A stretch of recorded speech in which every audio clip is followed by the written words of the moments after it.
ನೀಯೇ ಸೇಯ್ನುಮಾ ಸೆಯ್ಯಿ actually ಅವ್ನು ತಿನ್ನೋಕ್ಕೆ ಅವನೇ ರೆಡಿ ಮಾಡ್ತೀನಿ. ಸೊ ಅವನಿಗೆ ನಾನು ಹೆಲ್ಪ್ ಮಾಡ್ತಾಯಿದ್ದೀನಿ.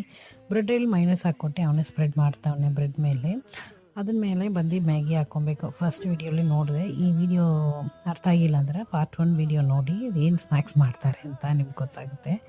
ಆ್ಯಂಡ್ ಇನ್ನೊಂದು ಬ್ರೆಡ್ ಮೇಲೆ ಟೊಮೆಟೊ ಸಾಸ್ ಹಾಕ್ಕೊಂಡು ಅದನ್ನು ಕ್ಲೋಸ್ ಮಾಡಿ ಹಂಗೆ ತಿಂತಾಯಿದ್ದ. ಅವ್ರಿಗೊಂದು ಹ್ಯಾಪಿನೆಸ್ ಇರುತ್ತಲ್ವ, ಅವರೇ ಇದು ಮಾಡಿದ್ದು ಚೆನ್ನಾಗಿತ್ತು ಅಂತ ಹೇಳ್ತಾಯಿದ್ರು. ನನ್ನ ಮಗ ಫುಲ್ ತಿಂದಿಲ್ಲ, ಆದರೂ ಒಂದು ಸ್ವಲ್ಪ ಪರವಾಗಿಲ್ಲ. ನನಗೂ ಇಷ್ಟ ಆಯಿತು. ನನ್ನ ಮಗಳದು ಅವಳೇ ಕಂಡುಹಿಡ್ದಿದ್ದಲ್ವ, ಅವಾಗ ಚೆನ್ನಾಗಿತ್ತು ಇದು ಟೋಸ್ಟರ್ಸ್ ಎಲ್ಲ. ಇನ್ನೂ ಸ್ವಲ್ಪ ಟೋಸ್ಟ್ ಚೀಸೆಲ್ಲ ಹಾಕಿ ಮಾಡಿದರೆ ಇನ್ನೂ ಸಖತ್ತಾಗಿ ಆಗಿರುತ್ತೆ ಅನಿಸುತ್ತೆ. ಬಟ್ ಐ ಲವ್ ಇಟ್, ತುಂಬಾ ಚೆನ್ನಾಗಿತ್ತು. ನೀವು ಈ ಥರ ಮಾಡಿ ನೋಡಿ, ಚೆನ್ನಾಗಿರುತ್ತೆ.